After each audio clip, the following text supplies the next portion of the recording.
Okay, good morning, guys. Welcome to Alphachain's webinars. This is your weekly market brief.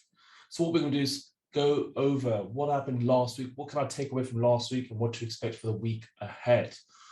Now, beginning with last week. So last week, what a week. I mean, I believe that volatility is here to stay. Since the beginning of this year, all we've seen is just a lot of risk on, risk off sentiment.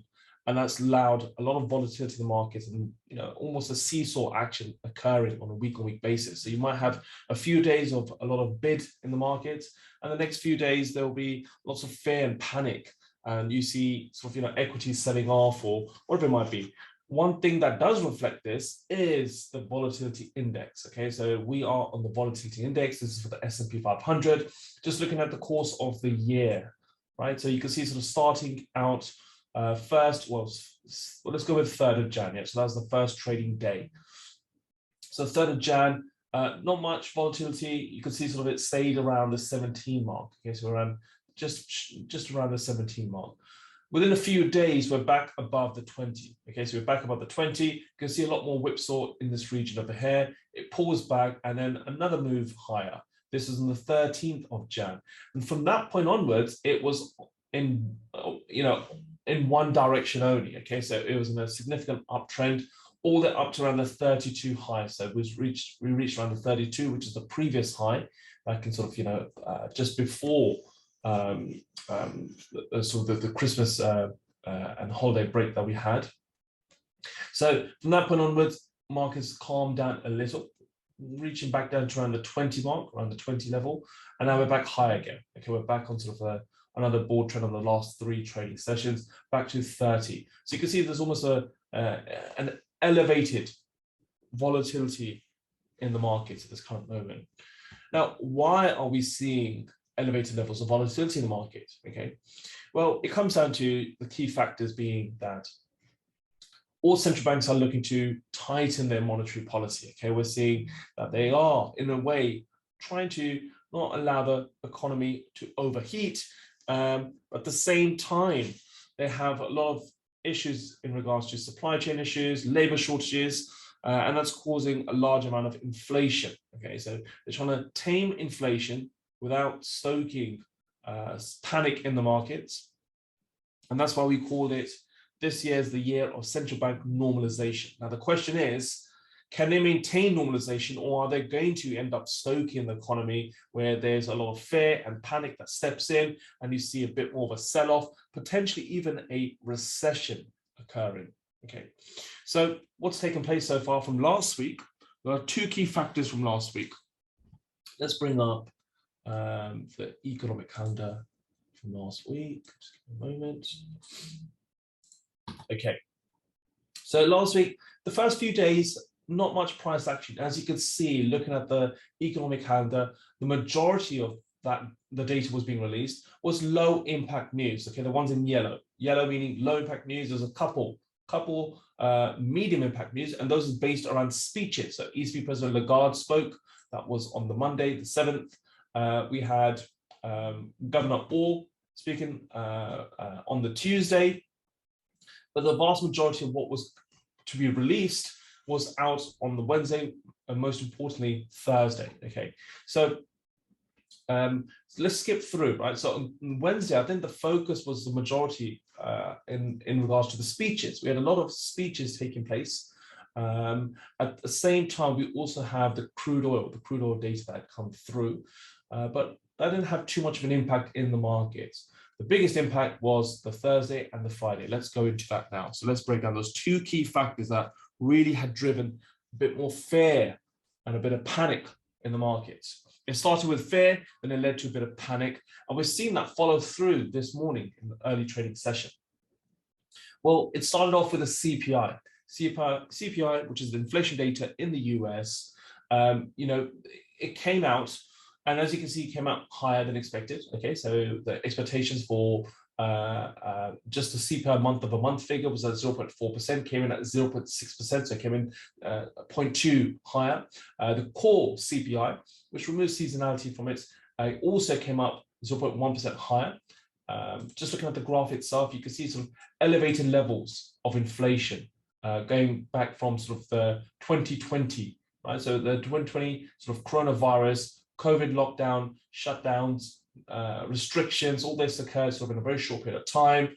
And then from that point onwards, thereafter, on the recovery and the reemergence and reopening, so we had seen a substantial amount of inflation if you consider all these prior levels. Okay, so going back to sort of 2009 onwards, from 2009 onwards, we haven't seen these levels. Now, if this is based on a month-on-month figure, okay, the actual annual figure, which I'll share with you guys in my next session, actually, when I do a bit more deep dive into it, and the annual figure came in at 7.5%. So it's almost coming out that every month or within a couple of months, when we have the CPI data come in, it's coming in hotter than expected. So then the annual number changes and it increases. And that's what we're seeing.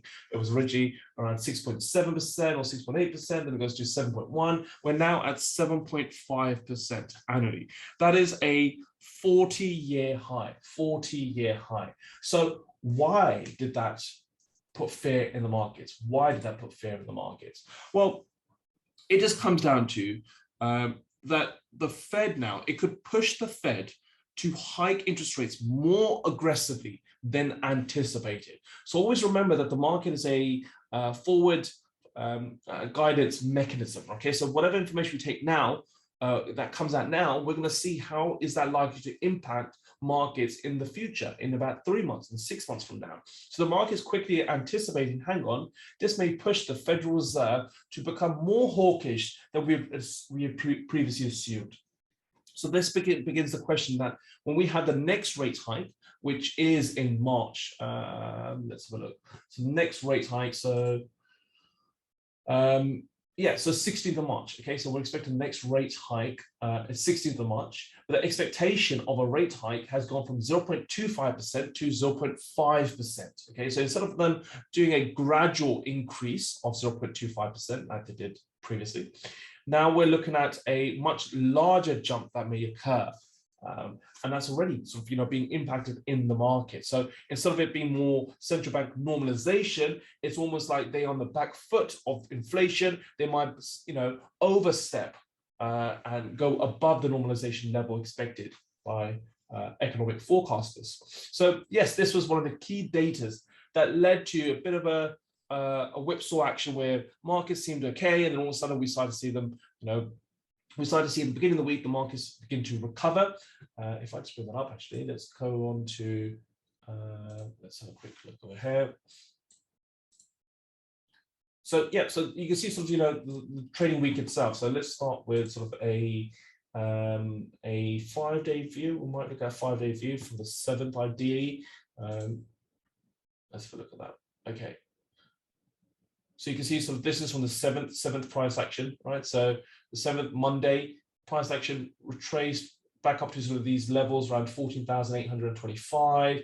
It pulls back down to around 14,485. And then we pushed higher. So you can see something, from Tuesday into Wednesday, there's markets were a little bit more alleviated with what was taking place. They felt a little bit more positive coming into the markets. Why was there a bit more positivity? Well, that was largely down to earnings. Okay, so earning reports like, for example, Amazon came out much better than anticipated, and therefore that kind of sort of driven the markets and buoyed the markets to the upside. But once we got to sort of these key levels over here, around the 15,000, look how relevant round numbers are. So we're around the 15,000 figure, okay? So market stayed around the 15,000. Let's just get to that. Stayed in the region of 15,000. It failed to really sort of surpass and break any higher than 50,050. And that's when this bit here is when we had the Federal Reserve. Sorry, not the Federal, the CPI data that was released. Okay, so this is where we have the CPI data. Look at the whipsaw action that had taken place. So when you're trading CPI, you want to trade it post news, and you want to trade it on a very, very short term. Okay, so with a bit of a sell-off and then a retracement, and then the overall trend direction began, and that was to the downside. Okay, so we had the first initial move occurring. So coming into, what was the last day? The Friday was the 11th. Okay, so coming into the 11th on the Friday. So this is where the market sort of ended off. Okay, so overnight, you see markets move mostly sideways up until this region here. Okay, so this region here. So you're looking at a late Friday sell-off, that driven the markets lower, and we are moving. Well, we've just broken another low. Okay, so markets have just opened and broken another low. Remember, this is based on the futures market. Okay, it's not the cash market open as of yet. But it gives you a good idea to, the scenario and the sort of how the fundamentals play with the technicals. So let me just shift up to a slightly higher time frame. And this is why some key levels are very relevant. So we spoke of this 15,000 figure. We saw price action retracing back to sort of this level here. So you can see how this trend line still is in place, right? So, it's kind of relevant how you often see when fundamentals are taking play, they take place in most cases around key technical levels, because traders are anticipating, okay, let's get back to a value area. Let's see, and this is the value area in that region. And from this point, whatever the news comes out, that's how the decision is going to be made, which way we're going, okay? And well, in this case, it was more negative. It was more to the downside, okay, downside risk. So yeah, that's something to sort of highlight there, how the technicals sometimes works with the fundamentals. Okay, shifting back over to the economic calendar. So that was the first key point. We had the CPI data, which put a bit more fear in the markets that the Federal Reserve going to become a little bit more aggressive than they had anticipated in the upcoming March meeting. Now, going on the Friday, we did have some mostly sort of low impact and a couple of sort of, medium impact news. I think that one of the most important ones would have been the UK GDP data that come through, which came out slightly negative, but overall, it came out slightly positive because it was based on so it's a negative figure, but it's not as negative as the market anticipated. Okay, so it wasn't as negative as the market had forecasted. So, okay, GDP actually came out rather better than anticipated, and that's because this data is based on December. And what had happened around December, I'm not sure if you're aware of this, you should be aware of this, it was the Omicron variant had came to light, and then the markets were fearful of, how much growth was going to come, how much, the GDP figure was going to be impacted in the month leading into sort of the Christmas holiday break.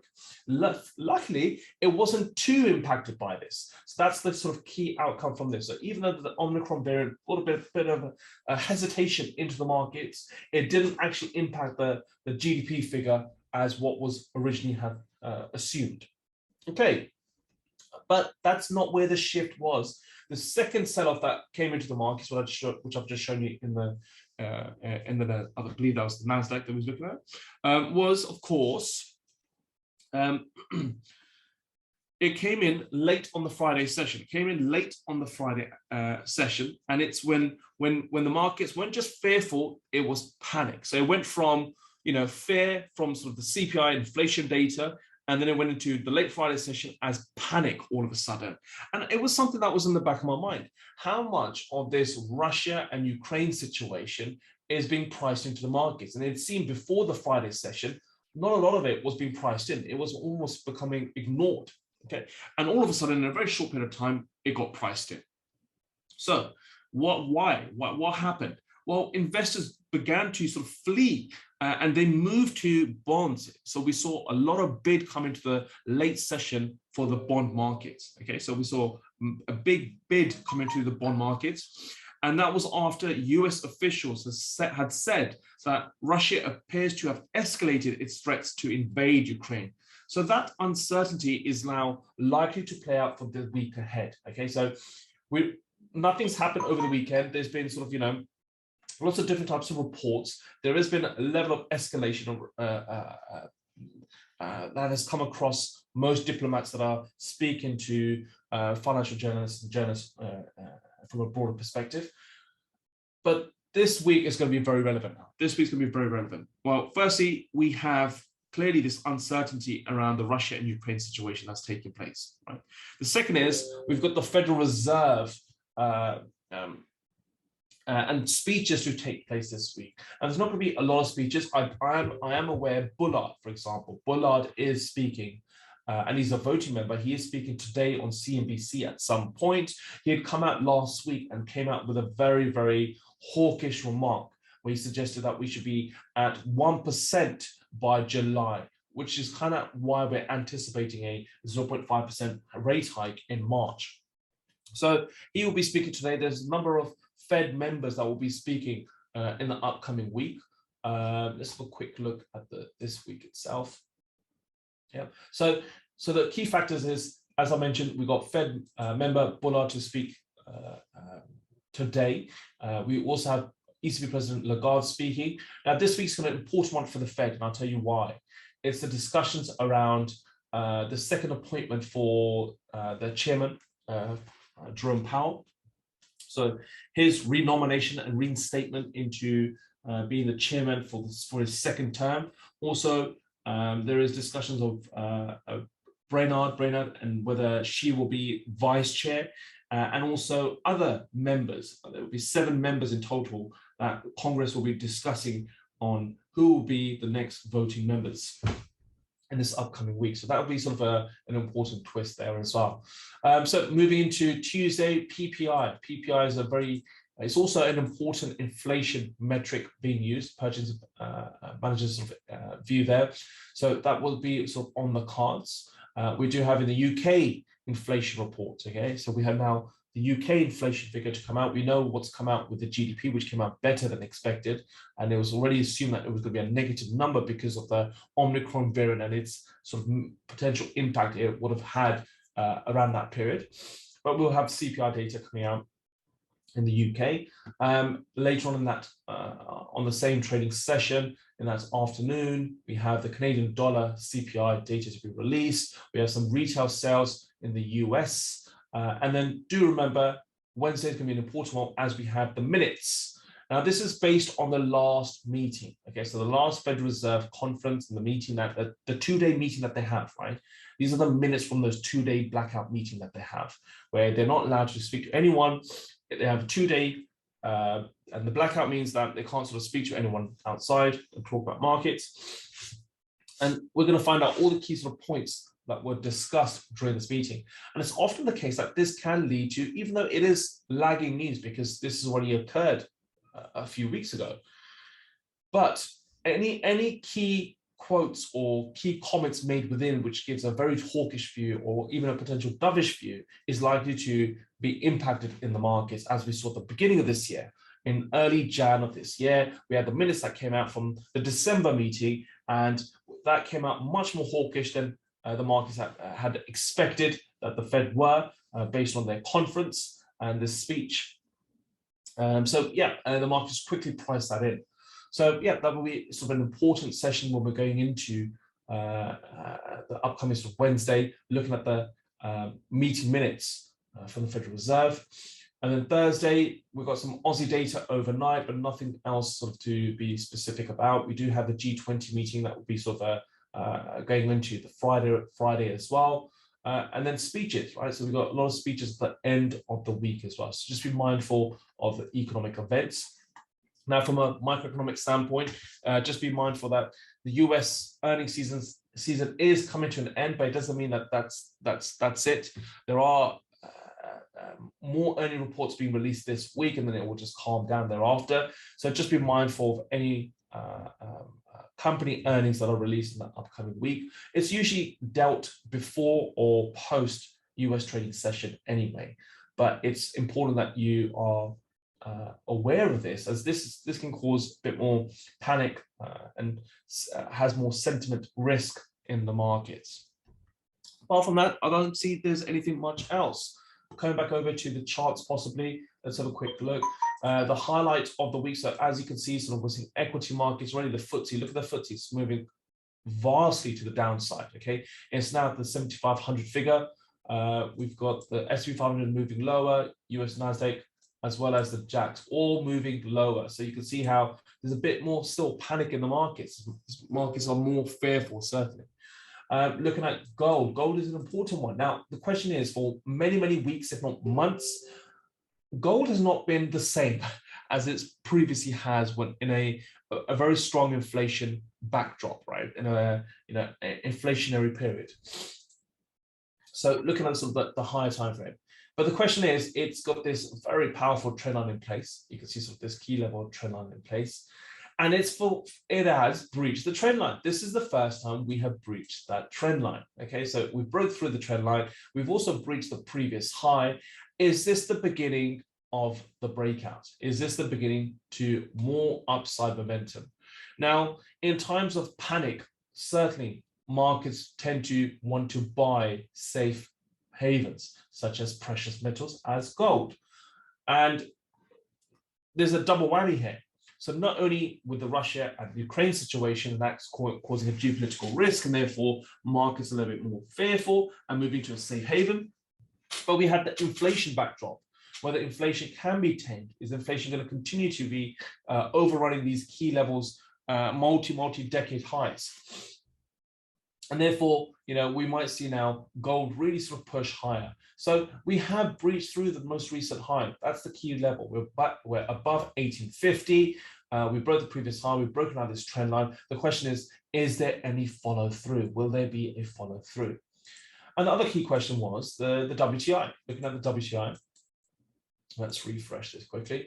Now, there's been this trend line. It's almost a broadening pattern being formed here. This trend line in place. You can see sort of multiple touches here. And the question is, are we sort of going to go on to sort of break through that level? Not quite yet, but Friday's session, okay, now sort of maybe the 4-hour time frame, markets were in this region here, in this key level of support on the trend line, this trend line support region over here. And it went on to break through. It's the first time we've pierced and gone on to test the 95 handle. Another key round figure, how relevant round figures are. So it went on to sort of pierce through the 95 figure. It's pulling back since, but overall, you don't question the trend. The trend is your friend, as they say. So at this moment, when we sort of retrace, we may look for another bid wherever sort of it comes back to sort of broaden and sort of converge.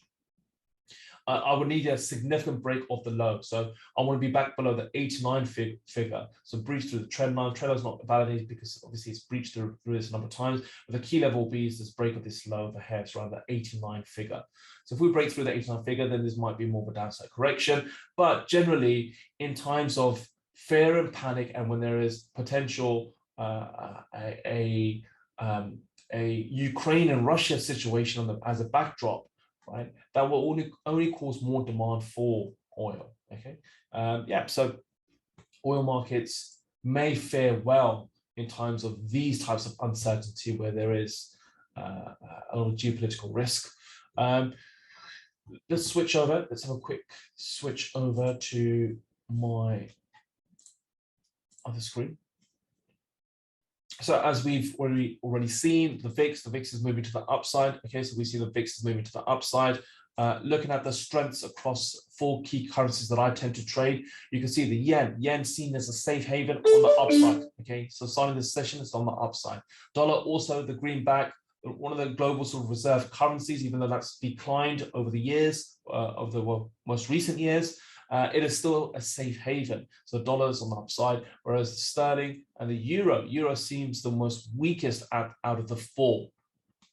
Looking at sterling yen, you can see sort of, we're now breaching through a key level of support. We're rejecting the trend line in this region over here. More downside on the dollar against the yen. Okay, so this is against the yen. Therefore, we're seeing a lot of yen strength over the dollar, as can be seen sort of with the currency strength over here. Cable sort of definitely breaching through the prior low there. I had a price alert. No, this is something else actually. That's testing a strategy. Okay. And then we have the euro dollar. So you can see how it's risk of sentiment, guys. We're seeing a lot of risk of sentiment. Okay. Now coming over to cryptocurrencies before we end the session. Let's switch over to cryptocurrencies. Let's do a quick new share. Right to here. Right. Now, what is surprising? What is surprising is the fact that we didn't see a substantial large sell-off in the crypto space as of yet. I've not seen a large panic sell in the crypto space as of yet. I mean, just maybe switch over to maybe the daily time frame and you'll see why. Well, firstly, when you're looking at equities, and one of the key equities to follow when you're looking at the crypto space is the NASDAQ or the QQQs. Okay, so tech-focused equity indices is what you want to correlate with the cryptocurrency markets. Now that correlation, remember, it changes at all times. That correlation is not permanent. It changes, right? It's a variable level, right? So what we see now is that there is a lower correlation between tech stocks and the crypto space. Now that could be a very good thing, right? So what we're probably seeing now is that the crypto traders out there, or the crypto focused individuals, are not seeing that, okay, we should now be, looking at the NASDAQ and then reacting how we trade in the cryptocurrency markets. Okay, it may be that, okay, now we're seeing an overrunning inflation level, right? And at the same time, we've got this potential geopolitical risk in the backdrop, right? Diversification might be key as well, right? And we're seeing gold push higher. Gold is an inflationary asset, but so is Bitcoin. Bitcoin is also an inflationary asset, right? And so therefore we may see the inflation theme really sort of, starting to have more of an impact in the cryptocurrencies. But again, we have seen a slight pullback. Okay, so on the day time frame, we have seen a slight pullback. So even though we've breached through this downtrend line, we've gone on to sort of break almost a prior high. So we've had a breakout, right? And we're now just trading just above the 42,000 figure. Right? I want to see if we have that follow through now. The key is, will we see a follow through in the cryptocurrencies? Okay, so yeah, not much of a setup as you've seen sort of the equity markets I've shown you this morning. Strong, large red candles to the downside being formed, but we're not seeing the same situation here. We're seeing markets, holding and faring well above the 40K mark and sort of around the 42,000 figure now. So let's see how this plays out. It's a little bit early. So we've had the breakout. We're now on a pullback and a retracement taking place. And the question is, will the retracement turn into a correction? And will this then become a little bit more correlated as we see a larger correction with the QQQs and the NASDAQ? Let's see, right? So I see the fact that if gold has broken higher, now that can sort of promote Bitcoin, in my opinion, a little bit better as well. So yeah, the questions still arise around the crypto space. Okay, fantastic, guys. That's a wrap. So that covers all the key markets that I wanted to discuss in this session. This is a quick breakdown of what's occurred from the previous week, what to expect for the week ahead. Please do go into the economic calendar, raise any questions within your cohort group or directly. I will be doing a further macro analysis session where I will sort of address any questions you guys may have later on today. Just be mindful, have a look in the webinar channel for when that session will occur. I'll be posting that shortly in the next 30 minutes. Have a good trading week, guys. Disconnected. And I'll speak to you soon. Bye-bye.